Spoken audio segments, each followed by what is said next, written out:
Hi, my name is Oyinche Mbongo. You're welcome to the press show from the platform of Three Dimensional TV. Now, the press show is a platform where we talk about politics, current affairs, and general state of a nation. And today with me in the studio, I have two distinguished guests. The first is Comrade Daniel Williams Dasimaka. He's the current spokesman of a vocal socio-cultural and ethnic youth pressure group, the Ijaw Youth Council, and he hails from Okrika, local government area of Rivers State, Nigeria.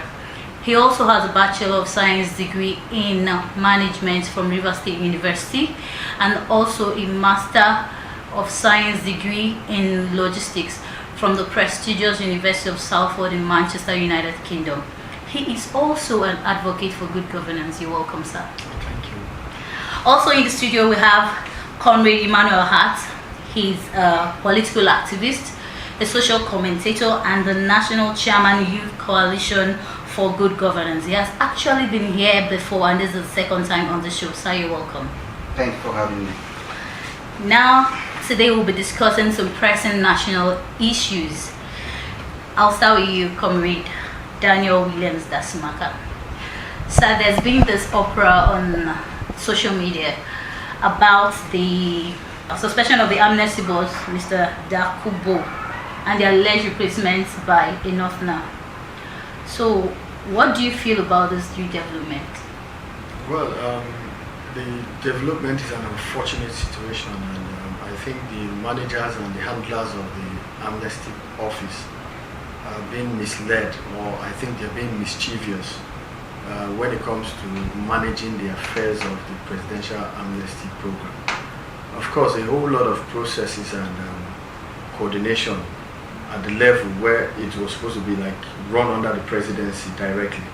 But unfortunately, while this administration took over, they moved it to the office of the National Security Advisor, and a whole lot of irregularities have been happening there. And for me, the suspension is not what we should be talking about. We should be talking about the foundational issues, poor handling and poor management, and basic understanding on what the Presidential Amnesty Program stands for. And I think at this point, they've not really gotten it well. What they need to do is to get square pegs in square holes, people that understand what the Presidential Amnesty stands for and how it became. So on that basis, when you don't have those kind of people around that office, you find out that they just go back and forth, in trying to manage the process. And that's why we're where we are today. And but I hope that they try to retrace their footsteps and then see how they can get back to the critical stakeholders, the ones that really understand the amnesty program, so we can get this thing properly done. Because I think what will happen in the coming days might be like an internal implosion rather, if this amnesty program is not properly managed. Because of course, if you go down memory lane, in 2010, in 2009 rather, when the late President Shehu Musa Yar'Adua brought up the amnesty program, he brought it up because of the developmental needs of the Niger Delta, and it was like, get your arms off and then let the equipment move into the Niger Delta region so they could develop it. For today, there is no development taking place. The East-West Road has been abandoned, and also the payment procedures and management of the ex-agitators has been haphazardly done. So I think we need to go back to the drawing board and see how we can remanage these things, otherwise it will trigger some unrest in the Niger Delta. Thank you very much, sir. Comrade Emmanuel Hart, what's your take on this issue? Yes, if you ask me, first and foremost, the Niger Delta, the Ijaw people are the bane of their own problem.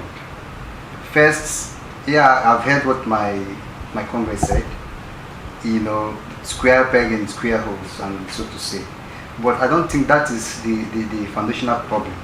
One of the major problems we are having as far as the Niger Delta is concerned is the issue of petition. The issue where nobody is seen as capable as far as the Niger Delta is concerned. Anybody that is in any coveted office, they see him as being corrupt or not doing things well. Now, if all the persons who have come and gone, we are not perfect, we are not good, doesn't have the capacity. So who will have the capacity?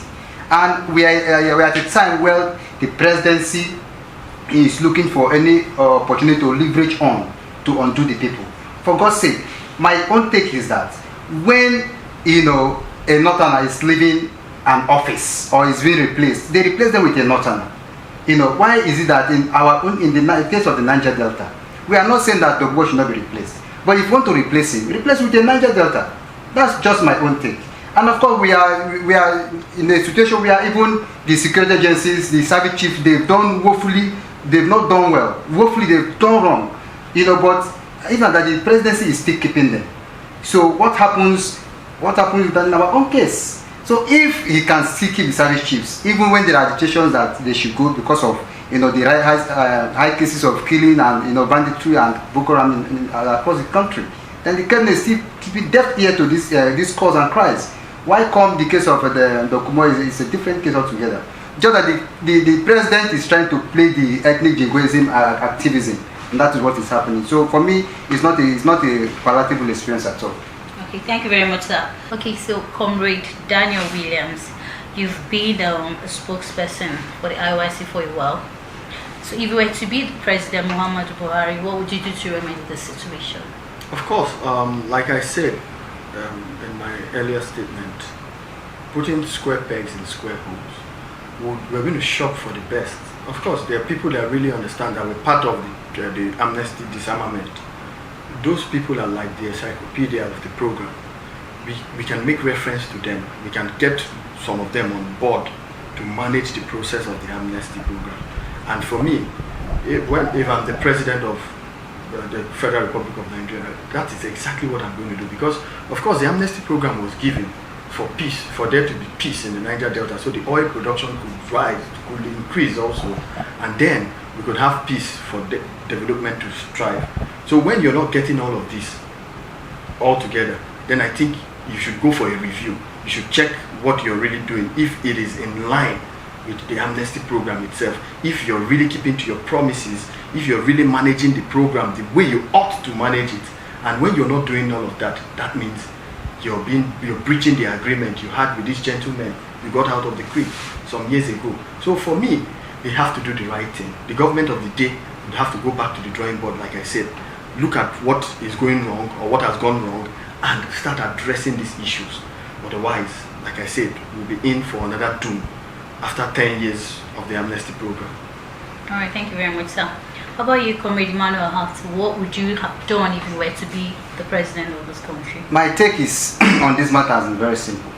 I am not saying if you found one thing, I'm not saying that you should not be suspended or you should not be set aside, for better hands to come. But I am against the presidency or the cabals bringing a northerner. First and foremost, the amnesty program was done to pacify the Niger Delta during the agitations, just to promote development in the Niger Delta. So we have capable hands. We have people like Professor Jasper Jumbo. We have people like they call her the dragon on the Niger Delta, Madam Ankyo Briggs. We have capable hands in the Niger Delta. So why are they not being called upon to take such a coveted office? They have the capacity. They've proven over time. So I am not against the suspension of Mr. Dokubo, but I am saying that bringing a northerner has been alleged, on social media is uncalled for. And I think the judge and the Niger Delta in general are not happy about it. And personally myself, I'm not happy about it. So the president should do what is right, and he swore to protect the integrity of the constitution, and the program, the policy that brought about the amnesty is to pacify the Niger Delta and the Ijaw people. So that should be upheld with all alacrity. Thank you very much, sir. We're still on to the press show from the platform of 3Dimensional TV. Today we are discussing some pressing national issues. Don't go anywhere, we'll be right back. Are you talented? Do you have passion for acting? Have you been looking for the next medium to become the next movie star? Search no more, the opportunity is here. 3Dimensional Media Production invites talented individuals for the audition of our next short movie titled Enchanted. This is coming up on Saturday, the 7th of March 2020 at number 9 Peace Crescent behind Sila International School or Machiru Mudmaya, and the time is 9 a.m. Kindly follow us on all our social media platforms for more updates. You don't want to miss it for anything. I'll see you there. You're welcome back, and if you're just tuning in, you're onto the pressure from the platform of 3-Dimensional TV. Remember, it's a platform where we discuss politics, current affairs, and general state of the nation. And with me in the studio today is Comrade Williams Daniels and Comrade Emmanuel Hart. So, sir, Comrade Williams Daniels, that's Maka. Recently, the Nigerian House of Representatives called for the sack or the removal of the service chiefs. What do you think about this sudden agitation? Well, it's like, for me, it is long overdue for us to have new service chiefs. Of course, if you look through the rank and file of the military, a whole lot of promotion activities have been put on hold because of the continuous retainership of these service chiefs. And for me, if you're doing something and you're doing it in one direction and it keeps giving you a particular result, I think you should have a review and see how you can get fresh heads to come in and help see how we can cope up the security challenges. Of course, it is not news anymore that we're faced with a whole lot of security challenges in the country, from the north to the middle east, middle belt, down to the southwest. And of course, look at what is happening today. You see people are beginning to look for self-help, resulting to self-help to solving their security challenges in their region. Is that what we're supposed to be having in a country like this? I think for now, what the president should have done before now was to rejig the security architecture and ensure that we get new breeds, people that can come in and continue from where these service chiefs have stopped. Of course, they've made some gains. You can't overlook that. But for me, they're exhausted, they're saturated, and I think they should step aside and let the younger ones come in and do the job in a better way. So the president should think in that direction. If he really has the interest of the citizenry at heart, then I think he should look in that direction and listen to the cries of the people. Because of course the House of Representatives is a representative of the generality of the entire country. So this is the voice of the people. He should hearken to it and then look in that direction. Lives are being lost on a daily basis. These are not cows. These are human beings. So the president should be sympathetic. He should look in that and immediately overhaul the security arrangement we have in the country, because it has failed for now. Thank you very much, sir. Comrade Emmanuel, what do you think about this? Yes, the call for the sack of or replacement of the service chiefs is long overdue. They've overstayed their welcome. They have failed woefully, even for the fact that we are aware they've also made some gains. But for God's sake, they have overstayed their welcome. In fact, they came on board on a platform, on an error platform. First and foremost, the constitution of the service chiefs never followed federal character. Of course, the entire nation revolted, they argued and all of that. But the president made a statement that they found them capable, and these are people he feel that he trusts and he can work with them. But today, of course, the National Assembly are calling for the rejigging of the service chief. For God's sake, it's a welcome development. Look at what is happening in the country today. Just like what my comrade have said, there is no day that will come and pass without hearing the cries of killings, banditry, Boko Haram, across the nation. And of course, like I said, people are resorting to self-help. And the presidency swore to protect life and order. That's the first thing every government that comes on board with, thinking in that direction will do, to protect life and property. But today, is the president doing that? The answer is big no. And of course, it's timely they should go. They've tried their best, and I think Nigerians should sustain the call for these replacements. All right, thank you very much, sir. So, Comrade Williams, do you think the removal of these service chiefs will cope the security challenges we have presently in our country? Certainly. Of course, when you have fresh breeds coming in, they will be charged up and prepared to do a clean job. So for me, getting in new service chiefs is what would give the country a sense of direction. Of course, it is long overdue, like I said earlier, and for us, we need those fresh breeds to come in. The younger officers are yearning for promotion, and of course, in the military, you have everybody's aspiration is to get up to his higher cadre of the ranks there in the military. So, for you to have these military officers not having themselves fulfilling their career, heights and everything, I think it is shortchanging some level of people in the country. And of course, like my brother said, talking about the federal character, a whole lot of people from different regions are part of this, the military. They will want to rise to that top so they can be responsible for the protection of life and property in the country. So for us, it is very expedient for the president to immediately employ some new chiefs so we can have a way forward in the country. Okay, thank you very much, sir. Comrade Emmanuel, what do you think? Do you think their removal or their immediate sack will solve a To solve a whole lot of problem. For now, I believe that the security chiefs don't get the backing of the entire country, because some section of the country feel they are either marginalized or the appointment was lopsided and all of that. So I think the president at this time should use this call to right the wrongs by making sure that the other states or other ethnic groups in the country is being carried along in the security process.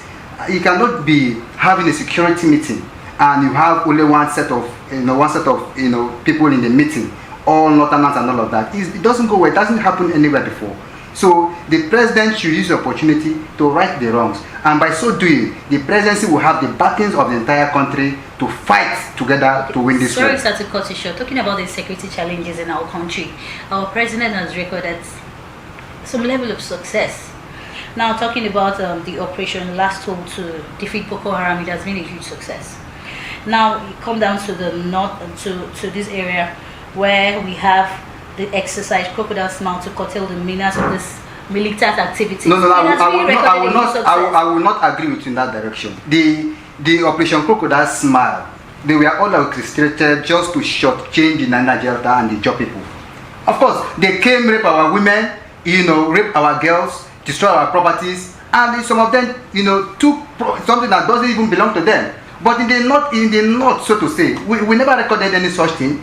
And the whole lot of corruption is happening there. The mining of gold in Zamfara and all that is happening. But what is happening there? Nothing. So the whole Crocodile Smile and the Crocodile Dance and all of this was just to undermine the Niger Delta, the Niger Delta people. So for me, the presidency should concentrate on just doing the right thing. He should forget about trying to shortchange some section of the country and do the right thing.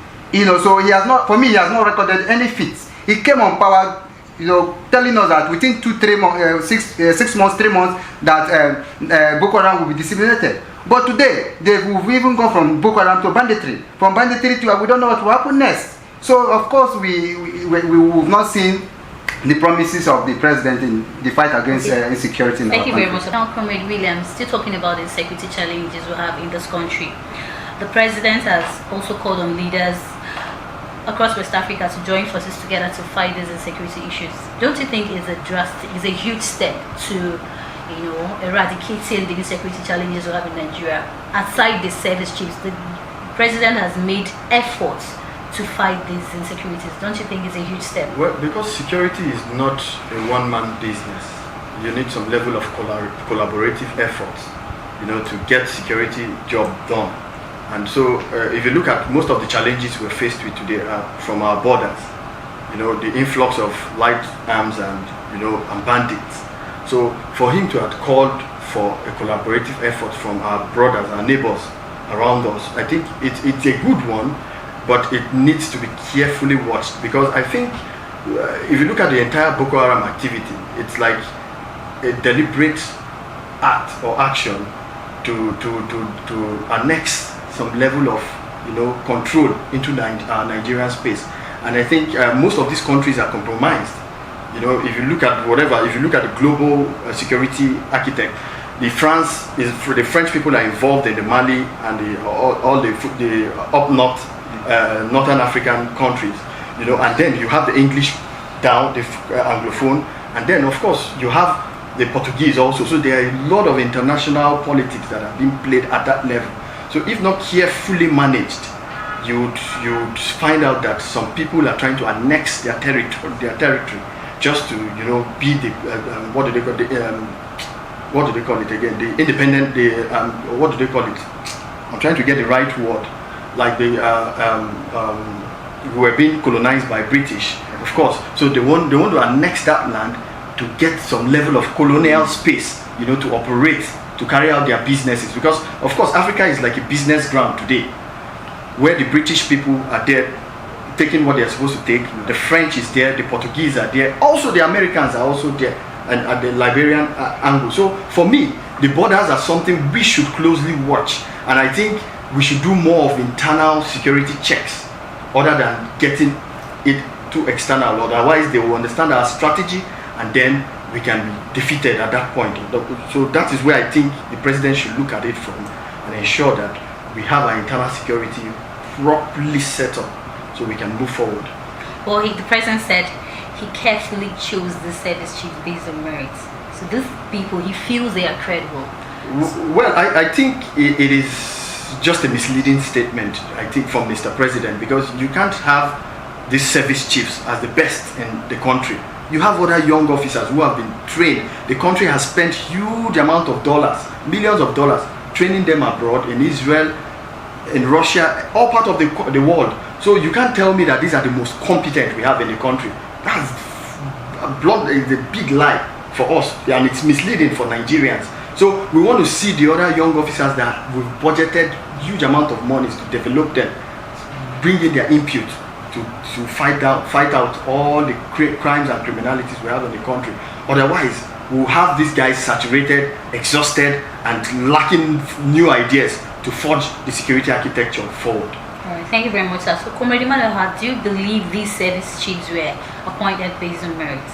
Well, just like Comrade have said, it's a misleading statement. Actually, we have about 180 million persons as far as Nigeria is concerned, and you cannot tell me just 5 persons, is found worthy, competent above 180 million persons. It's pure fallacy, and cannot be substantiated. Okay. Thank you very much, sir.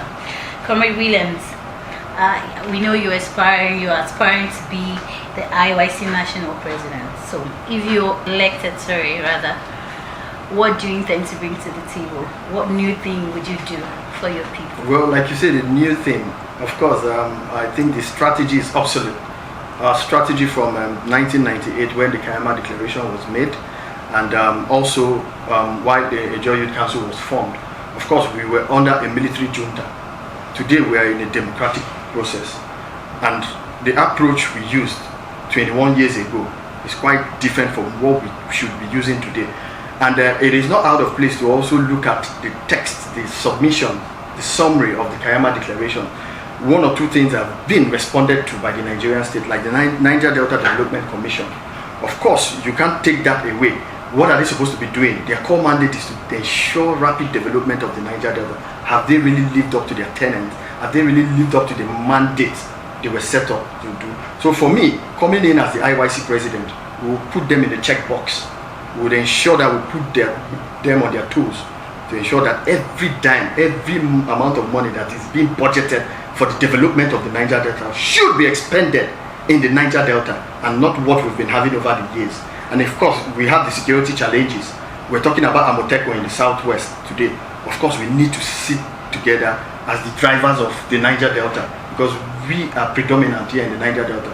We need to sit down and design our security strategy also to protect ourselves, because every day we get incessant invasion in the Niger Delta region. We get a whole lot of confrontation by Fulani headsmen, like in Delta State, what happened last week or so. So for us, we need to go back to the drawing board and also design something to protect our territory, so we can be protected. Our mothers, our sisters, they have been kidnapped. So a whole lot of people are missing in the Niger Delta.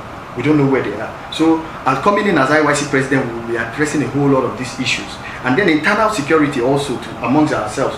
Of course, the pipeline vandalization and a whole lot of criminal activities that are being perpetrated by our own. We would also address those things one after the other to ensure that the Niger Delta is peaceful and investor friendly. Thank you very much, sir. It's really been an honor having you on the show. Thank you for your time. Comrade Emmanuel, thank you very much, sir, for honoring our invitation. And that's all we will take today on the press show from the platform of 3Dimensional TV. Do kindly follow us on all our social media platforms for more updates.